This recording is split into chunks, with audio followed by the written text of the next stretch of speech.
ఇలా చూస్తున్నారు కదా, పొగలు కక్కేలా ఉండే ఈ రైస్లో ఈ కారప్పొడి అనేది ఒక్క స్పూన్ ఇలా వేసుకొని తింటే ఉంటుంది ఇంకా సూపర్ అనమాట. చూడండి దీనికిలాగా ఇందులో మనం వేసుకోవాలనుకుంటే కాస్తంత ఆయిల్, నెయ్యి కానీ ఏదైనా వెన్న కానీ ఏదైనా వేసుకోవచ్చు. ఎక్కువ వేయాల్సిన అవసరం అయితే లేదు. వేసి తింటే ఇంకా ఏముంటుందంటే ఇంకా మరి మాటలు ఉండవన్నమాట, ఇంకా తినడమే తప్ప. చూస్తున్నారు కదా, ఇంకా ఇది ఎలా చేయాలో ఏంటో ప్రాసెస్లోకి అయితే వెళ్ళిపోదాం. చూస్తున్నారు కదా, వీటిని చల్ల మిరపకాయలు అంటారు, అదే మజ్జిగ మిరపకాయలు అంటారు. ఒక్కొక్క దగ్గర ఒక్కోలా పిలుస్తారు కదా. అయితే ఇది నచ్చని వాళ్ళు ఎవరుంటారు చెప్పండి. అయితే చాలామందికి ఎంత ఇష్టమైన నేరుగా మిరపకాయలా తినలేరు. అటువంటి వాళ్ళ కోసం ఇది మంచి రెసిపీ అనమాట. అయితే ఇంకా చెప్పాలి అంటే చూడండి, మనం ఇది చేశాక దానిలో ఉండే పెరుగంతా ఇలాగా వేస్ట్ అయిపోతుంది కదా. ఇది కూడా వేస్ట్ అవ్వకుండా మనకి టేస్టీగా ఉండాలి అంటే దీనికి ఒక చిన్న చిట్కా చెప్తాను. ఏంటి అంటే, మీరు తినేవాళ్ళు తినగలిగేటట్టు ఉండేటట్టు కాస్త మిరపకాయలు చేసి పక్కన ఉంచుకుంటే ఇంకాస్త ఫ్రై చేసుకుందాం. ఇగోండి ఇవే ఉంచాను, ఇన్ని మిరపకాయలు అయితే తీసేసి ఉంచేసాను. ఇప్పుడు ఇవి మనం ముందైతే ఫ్రై చేసుకుందాం. ఫ్రై చేసుకున్నాక ఇది ఏం చేయాలో చెప్తాను. ఇదిగోండి మిర్చి ఫ్రై చేసుకోవడానికి అయితే డీప్ ఫ్రైకి సరిపోయినట్టు కాస్త ఆయిల్ వేసాను, ఎక్కువ ఆయిల్ అయితే వేయలేదు.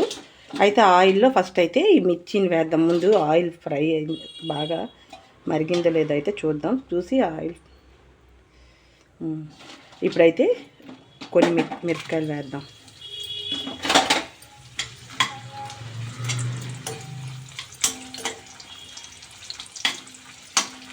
మనం మామూలుగా మిరపకాయ ఎలాగైతే ఫ్రై చేసుకుంటాం అలా చేసేసి రోస్ట్గా ఫ్రై అవ్వాలి. అయితే కనుక టేస్ట్ సూపర్ ఉంటుంది. మనం మళ్ళీ దీనికి ఆయిల్ కూడా సపరేట్గా వేయాల్సిన అవసరం ఉండదు.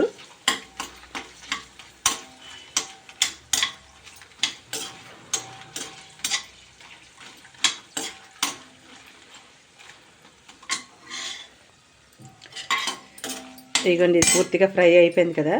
ఈ ఫ్రై అయినవి ఇలా మనం ఒక మిక్సీ జార్లో వేసుకొని మనకి మిగిలిన పెరుగు కాస్త కూడా పూర్తిగా మిక్సీ చేసుకున్నాము అంటే అది మనం రైస్లో కలుపుకొని తింటే సూపర్ ఉంటుంది. అది ఇష్టమైన వాళ్ళు ఇలా తింటే కనుక మళ్ళీ మళ్ళీ ఇలానే తినాలనిపిస్తుంది. ఎందుకంటే చాలామందికి మజ్జిగ మిరపకాయలు అనగానే చాలా ఇష్టం. అస్సలు నా భయం అనమాట, ఎందుకంటే కారం గొంతు మండుతుందని భయం. అయితే ఇలాగ కానీ రైస్లో కలుపుకొని తిన్నారు అంటే మీకు ఆ భయం అనేది ఉండదన్నమాట. పూర్తిగాని టేస్ట్ సూపర్ ఉంటుంది. మనకి పెరుగు కూడా వేస్ట్ అవ్వదన్నమాట. ఇందులో వేసేసి అది కూడా మిక్సీ చేస్తాం. అయితే దీనికి మనం ఆయిల్లో ఫ్రై చేస్తున్నాం కాబట్టి సపరేట్గా మనం నెయ్యి కానీ ఆయిల్ కానీ వేసుకోవాల్సిన అవసరం ఉండదు. ఇవి వేసుకోవాలనుకుంటే వేసుకోవచ్చు, వేసుకోకూడదని ఏం లేదు. టేస్ట్ అయితే మరి టేస్ట్ కోసం అయితే మనం వేయాల్సిన అవసరం ఉండదు. ఇంకా ఇదిలాగా ఒక 8 కంటైనర్లో ఉంచుకుంటే ఇది కూడా ఒక 6 months వరకు జిడ్డు కొంపు కానీ ఏది లేకుండా బాగా టేస్ట్ అయితే సూపర్ ఉంటుంది.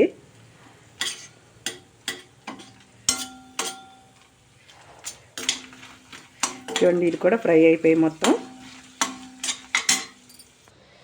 ఇది కాస్త ఫ్రై అయింది అంటే మంచి క్రంచీగా తయారవుతుంది కదా.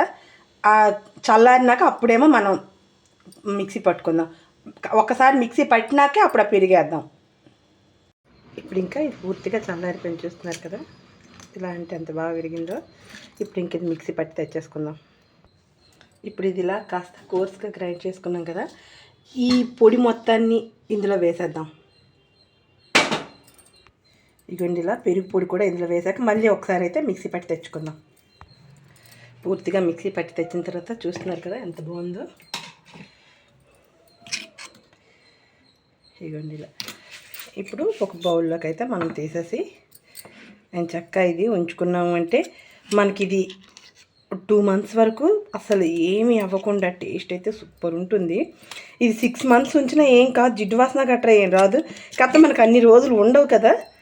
నాకు తెలిసి ఇది 2 days 3 days కన్నా ఎక్కువ ఉంచామన్నమాట. అంత టేస్ట్గా ఉంటుంది. ఇది రైస్లో కలుపుకొని తింటే సూపర్ టేస్ట్ అయితే ఉంటుంది. వేడి వేడి రైస్లో వేసుకుంటే కాస్త వెన్న కానీ నెయ్యి కానీ వేసుకొని తింటే ఇంకా టేస్ట్ ఉంటుంది. అసలు ఏం వేసుకోవాల్సిన అవసరం కూడా లేదు. కానీ మరీ కారం తినలేను అనుకున్న వాళ్ళైతే కాస్త వెన్న కానీ నెయ్యి కానీ వేసుకొని తింటే సూపర్ ఉంటుంది. ఓకే ఫ్రెండ్స్, ఈ వీడియో కనుక మీకు నచ్చితే లైక్ చేయండి, షేర్ చేయండి, సబ్స్క్రైబ్ చేయండి, ట్రై చేయండి, కామెంట్ చేయండి. Watch our channel Keerthi creatives.